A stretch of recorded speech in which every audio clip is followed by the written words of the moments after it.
Assalamu alaikum and welcome to another episode of the Dr. Will Show, the mobile university for entrepreneurs.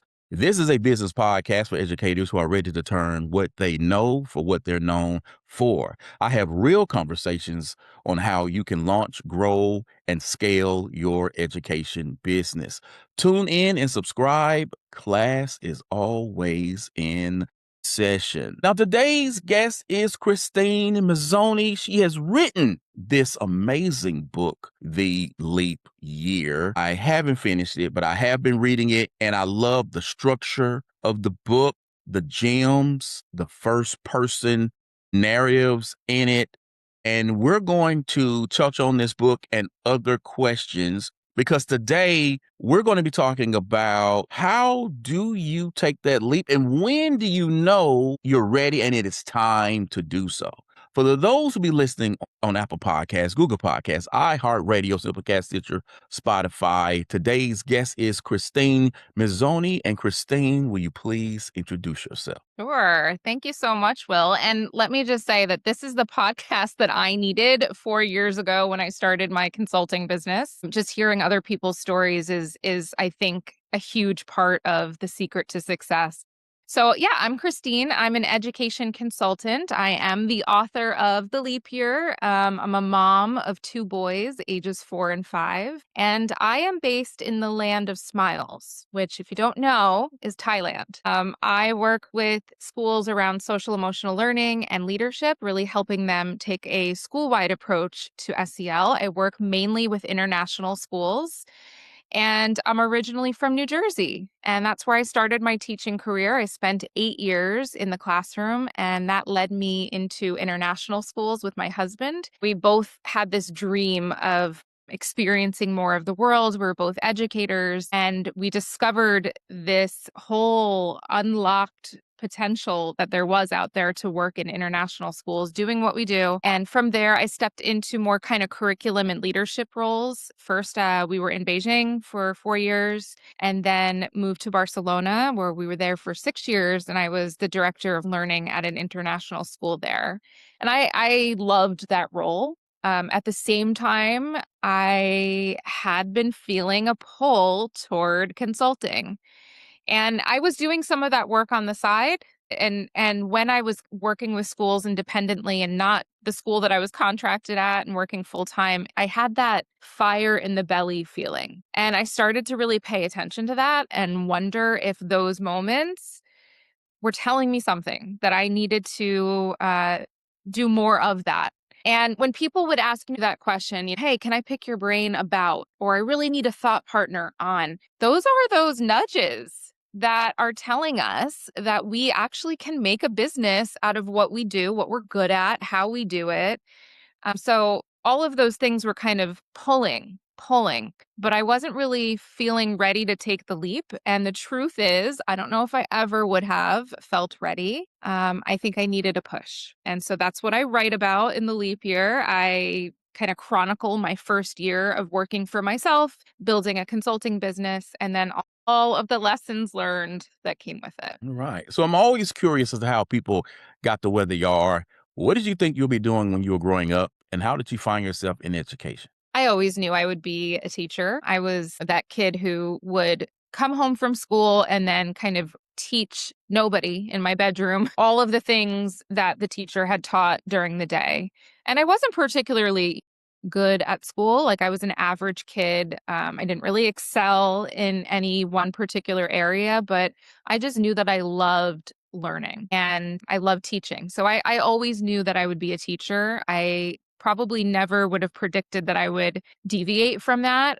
Although, and people always ask that question. I feel like that's the number one question you get when you take a leap or transition into something different is, but don't you miss the classroom?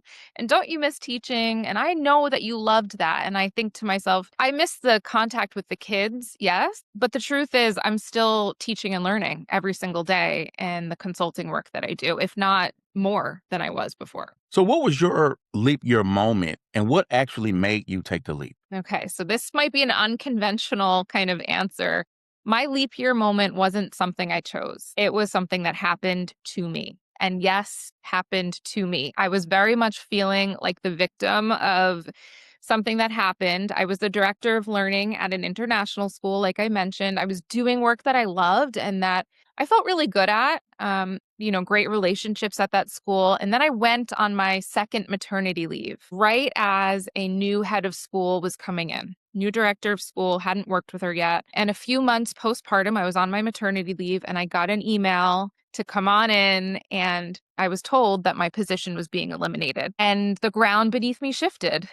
You know, at first it felt like a loss of identity. If I'm not this, then who am I? If I don't have that title, then who am I? It was a loss of stability for sure, especially as an international educator, because my husband and I, our visas to live and work in Spain were attached to my job. So now all of that stability, we'd been planning to stay there, and it's kind of like ripped out from underneath you, and you have to think about what's going to come next. And honestly, it was kind of something I had really worked hard at, was becoming this director of learning. But pretty quickly, I realized after I let the emotions hit me and that loss hit me and rode those waves, I realized that I had a choice. I could try to recreate what I had, apply for jobs for director of learning at another school, perhaps in another country, or I could see this as an opportunity. And so that is what I chose to do. I took a step back and I asked myself a really deep question of like, what do I actually want and need now that I'm a new mom too? My priorities had shifted. And that moment forced, I guess, a level of honesty that I don't think I would have arrived at otherwise. Yes, I was feeling the pull, but I needed a push. And that's really what made me leap.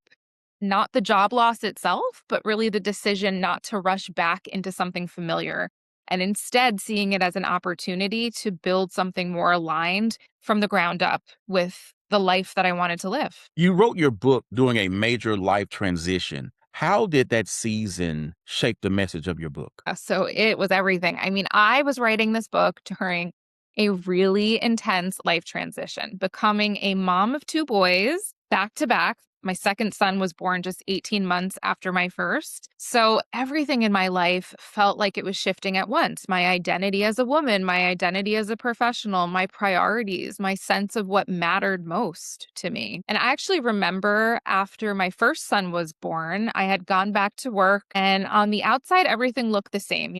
I went back to the job that I loved. I stepped right back into it. I felt fulfilled professionally. But I also remember I'll never forget this moment, standing in the staff restroom between meetings, leadership meetings, and I called my husband to check on the baby. And I remember getting choked up, and I felt this physical pull to be with my son. And I remember whispering to my husband into the phone, I said, I need an exit plan. And I guess be careful what you speak into the universe, right? Because it wasn't how I planned to exit. But what made it complicated, I guess, was that nothing was wrong. It wasn't like I was trying to escape something I hated. I know for some people that is a story. They're not fulfilled professionally and they're looking to do something different, but that wasn't my story. I was trying to reconcile two things that I deeply cared about, meaningful work and being present with my family. So work had to look different. And working in a school, as you know, I mean, we don't even get to decide when to use the restroom. It's like our schedules tell us what we're going to do all day, every day.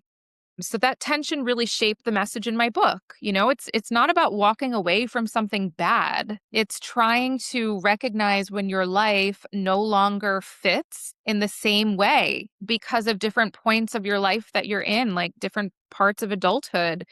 Um, and when I lost my job, it didn't just feel like an ending. It felt like an unexpected opportunity to actually design a life and a career that was aligned with who I'd become, not who I used to be pre-children. We've talked to other colleagues. We've been in a situation where we've been at conferences, we've been in the teacher's lounge, we've been in the hallway, and will hear a lot of teachers who may talk about being stuck, but they don't actually move. What identity do you have to lose in order for you to grow? That's such a good question. I mean, I had to let go of being the person who had it all figured out. I I had built kind of a reputation around being this like capable and dependable, clear kind of this person, this persona. And while those are strengths, they also became constraints for me and maybe for others, because I felt like I couldn't change without having everything figured out first. And if I were to take such a big risk, I would be disappointing other people or I'd lose credibility as this professional who had it all figured out and was kind of like following a really smart path toward retirement. And so letting go of that identity really meant being willing to be seen in transition and not fully formed. And Kristine, who's not certain for once.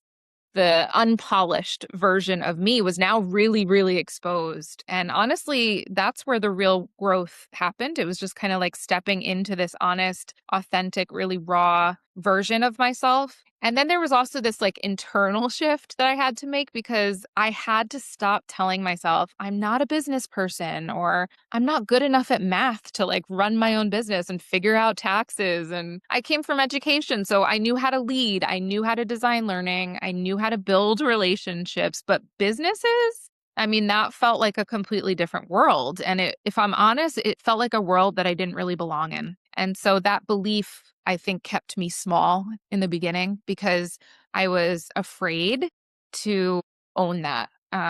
It made me hesitate, I think, to put myself out there and to charge what my work is worth, to even call what I was doing a business. I remember being so intimidated by calling myself like an entrepreneur, an edupreneur. I was like, that's not for me. I'm not that person. So I really had to actively challenge that. And I feel like I've finally gotten past that. And I started to shift from I'm not a business person to I can become someone who understands business. That's not an identity that anyone's born with. It's a set of skills that you can learn. And one of the things that really helped me, so for any listeners who are like, yes, Kristine, I get that feeling. Like one of the things that really helped me early on was I read the book Everything is Figure Outable by Marie Forleo. And that idea that things are learnable, that you can figure it out as you go.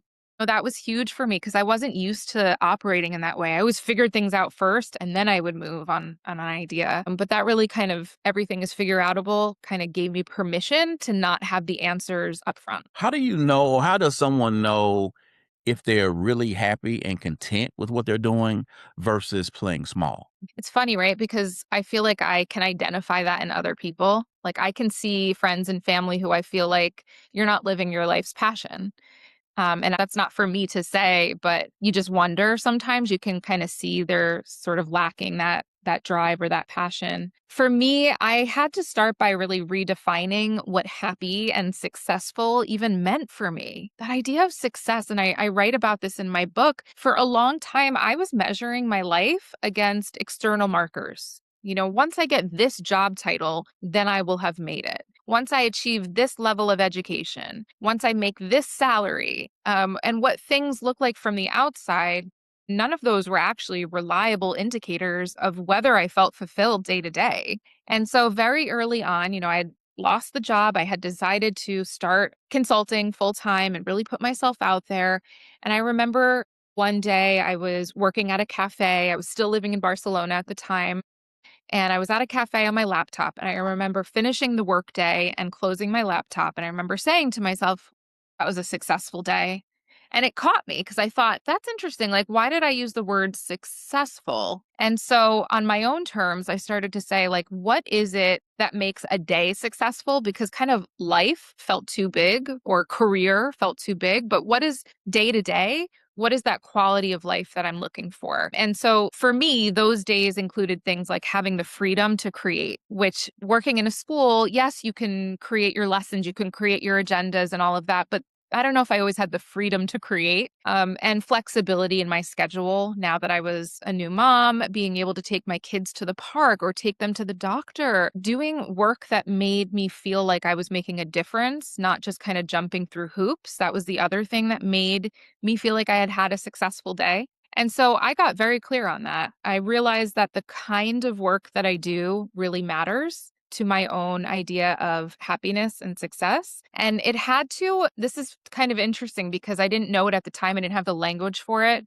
But I realized that for me to be happy in my work, I had to find something that sits at the intersection of a few things, something I'm good at, something I genuinely am passionate about and enjoy, something the world needs, and something I can get paid for. So I didn't know it at the time, but that's essentially the idea of ikigai. Ikigai is the Japanese concept and really a secret for living a joyful life is finding that intersection. So for me, the difference between being content and playing small comes down to that alignment. If my days consistently reflect my definition of happiness and success, there's energy, there's meaning, there's intention, I'm in flow, I know I'm in the right place doing the right thing. And if they don't, if I feel constrained or disconnected from my purpose, then I know that I'm operating outside of that. And usually that's a sign that I am playing small, even if everything kind of looks successful from the outside. What mistakes do you see when people are trying to pivot careers? Yeah. So the biggest one I think is trying to skip over the messy middle. Like you want to just make it. And if you're not there, you kind of give up. People want clarity before they start. I know I did, but clarity I have found time and time again actually comes from movement. So like I can overthink, I can overplan, and I can stay stuck because of that. At first, I wasn't even clear on what I would specialize in. So people would be like, okay, consulting, Kristine, great. Yeah, tell me about that. Like, in what? And I'd be like, well, it could be on assessment, it could be on curriculum design, on instructional coaching. Like I kind of had this breadth of experience that I could tap into. But what was interesting was I wasn't clear on what that was until people started to ask me for what they needed. And I just said yes to everything. I made a promise in my first year to myself that I would just say yes to everything that came my way. And the clarity came from that because I started paying attention to what schools were asking for. And in my case, it was social emotional learning, schools that were looking to become places where students and community members felt they belonged. And I realized there was a gap in the way people were seeing that. They were seeing that as this like outcome of well-being and belonging without doing the work of building social and emotional skills that are required for that outcome. So that's really what I started to lean into. But if I had waited to get clear on that from the beginning, like the day that I started, I would still be waiting, And another mistake is that I think not recognizing those incremental progress markers because we tend to look for big, visible breakthroughs, like the big contract. But most meaningful change happens more quietly than those big moments, I find. So there's a concept from Jim Collins in the kind of well known book, Good to Great, and it's called the flywheel effect. And I love that because I think every conversation I have, every small move I'm making is pushing that giant flywheel. And eventually it's that series of small, consistent, that's the important part, actions that's going to build momentum over time. So you don't want to abandon things too early because it doesn't feel like it's working yet. Because in reality, all of those things are just the early stages of building that momentum. That is all right.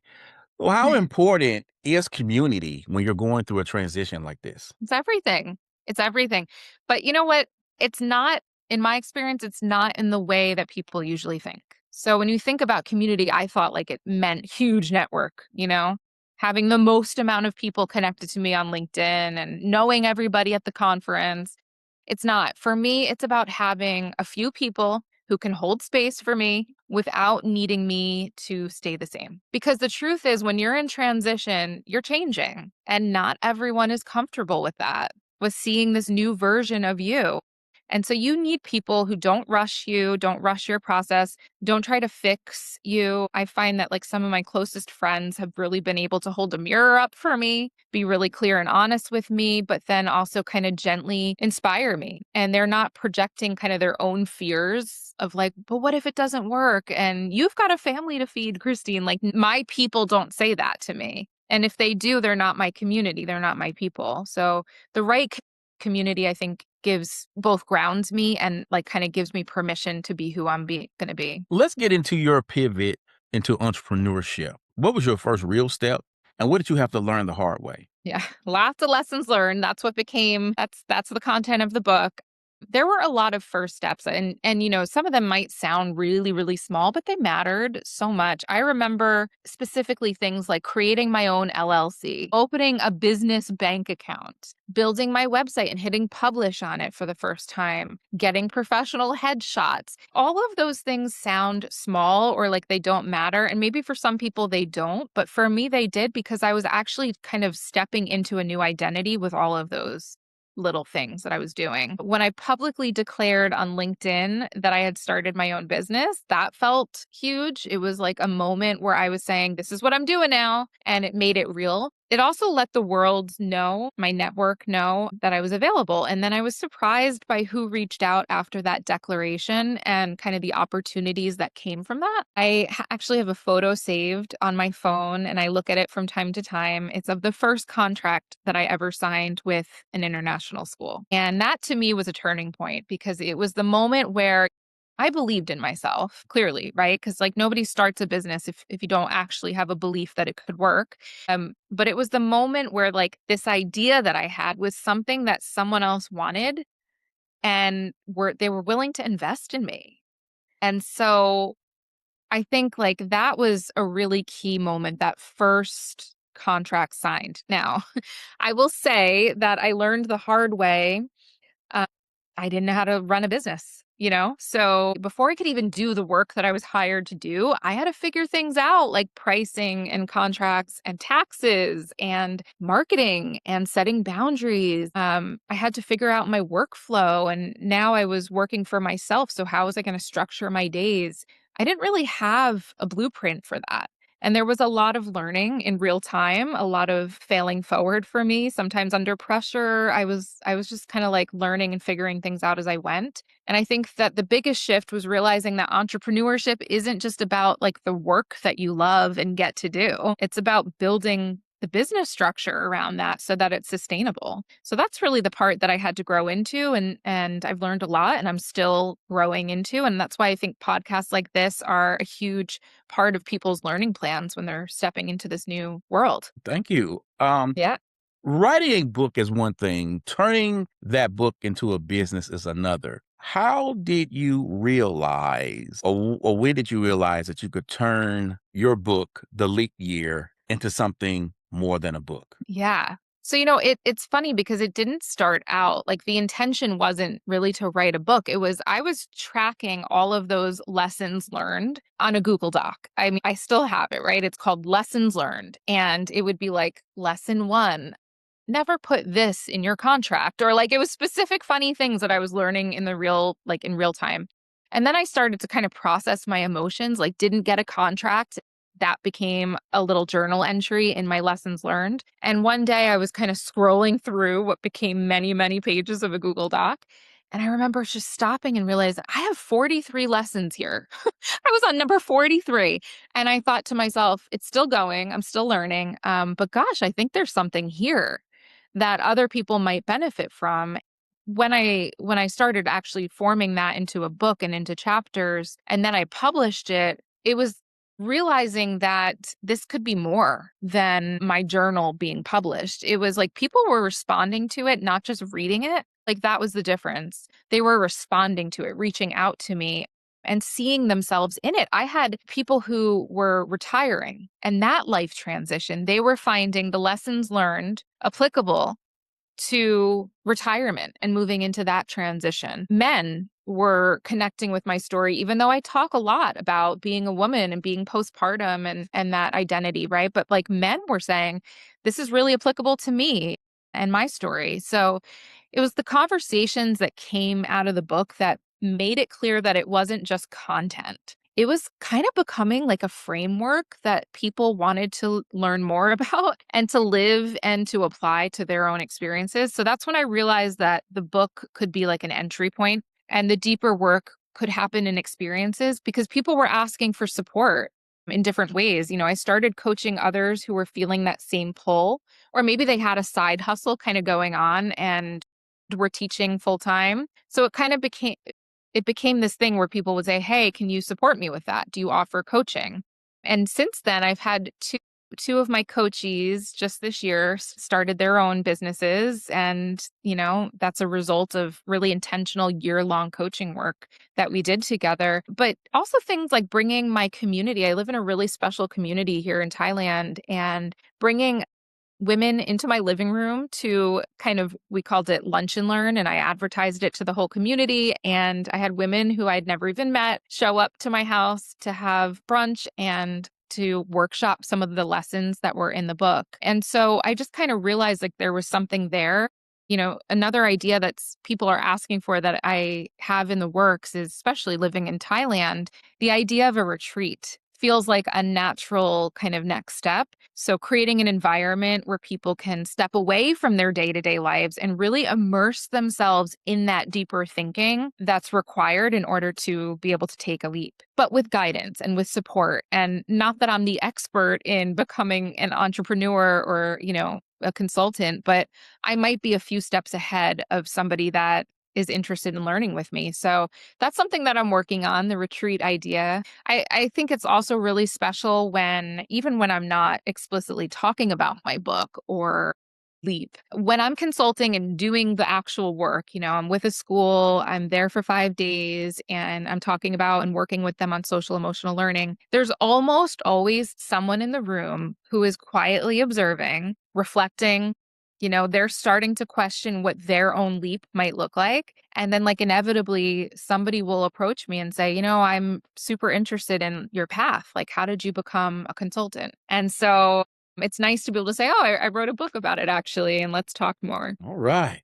I'm hearing a lot about how you are turning your message into multiple streams of income. How do you turn being an author to becoming an authority? Yeah. So the truth is, I didn't write the book as a revenue builder. I wrote it to document for myself and actually for my kids, even for other people who wanted to find themselves in the story. It was the book that I needed when I was going through this transition. But I will say that what happened after I published it kind of was unexpected. And that's what I'm trying to build on now. But the book opened doors. It led to coaching. So that stream of income. It led to a year-long virtual book club of readers. We meet and we workshop ideas from the book together. And then they asked, hey, can we set up a WhatsApp group? And again, like it's coming from what people are saying they want and they need. And then that gives me an idea to pursue. So I've got this WhatsApp group, which essentially is like a community of like-minded people who are asking just to stay connected. And there's like a bit of accountability there, inspiration. We share podcasts and articles with one another. But I have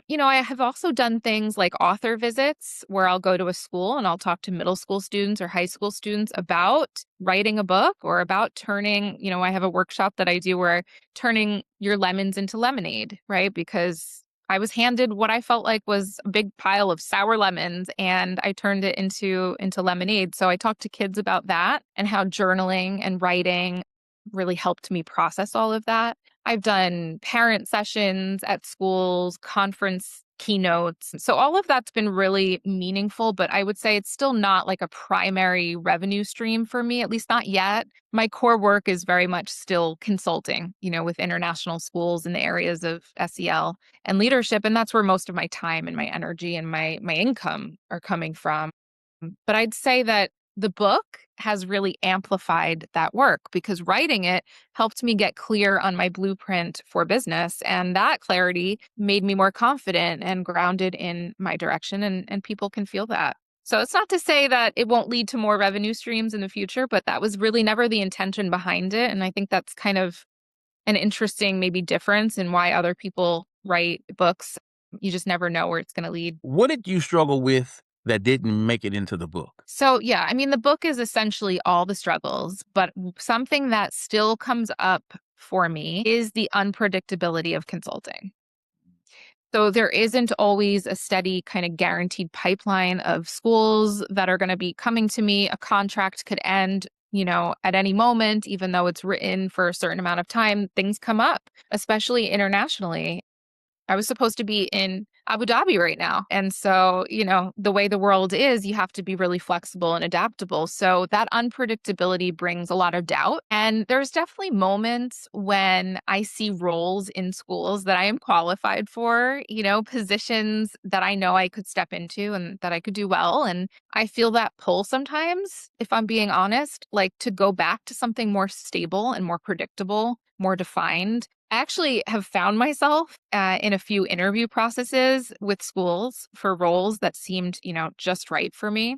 And for different reasons, those didn't work out. But I think the lesson learned there is that I've been so grateful in the end that they didn't work out, that the offer didn't come or whatever, because for me, it's about coming back to why I made the leap in the first place. What I was looking to create and value and how I want to live and the kind of work I want to be doing.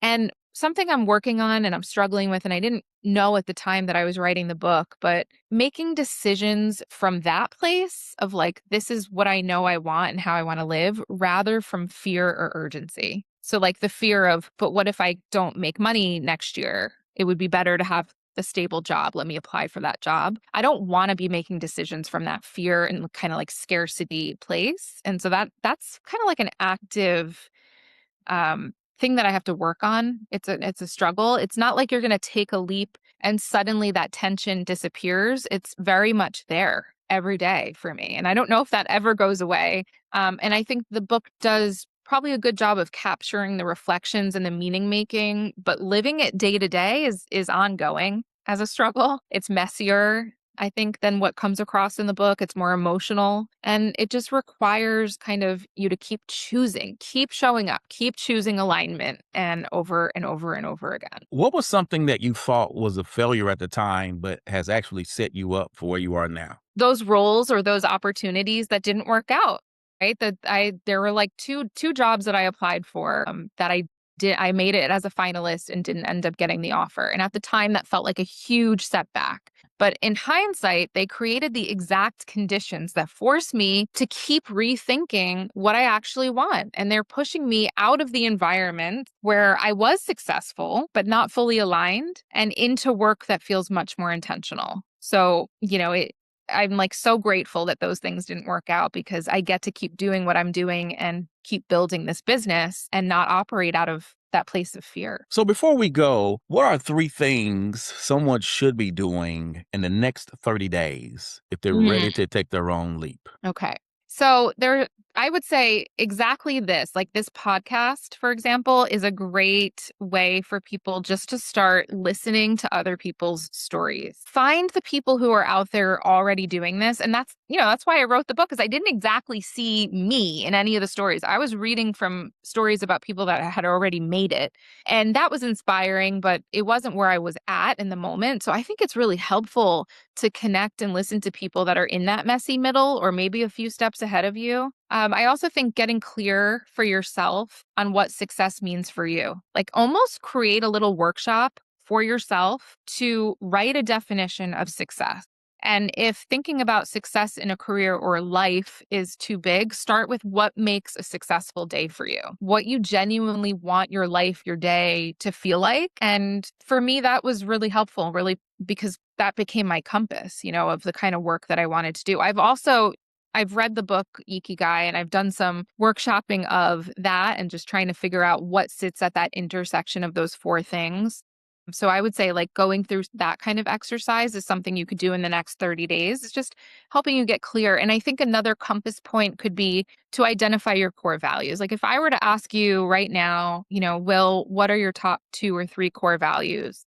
And would you be able to name them like that? And I think, for me, I did that work and I'm so clear on mine now. It's like freedom, creativity, and authenticity. Those are my core values. And that's where I operate from. And the work I do has to have those. But I think for a long time, I was defining, if you asked me this, 5 years ago, I would have been like family, because you think you have to say that. Like if you don't say that family is a core value, it sounds really bad. So giving myself permission to say like, no, let's really dig deeper and figure that out, because that helps you figure out your next move. So yeah, I think those things are kind of going to help you figure out what to say yes to and what path to go down. Yeah, don't try to figure it out alone. Also, reaching out to people.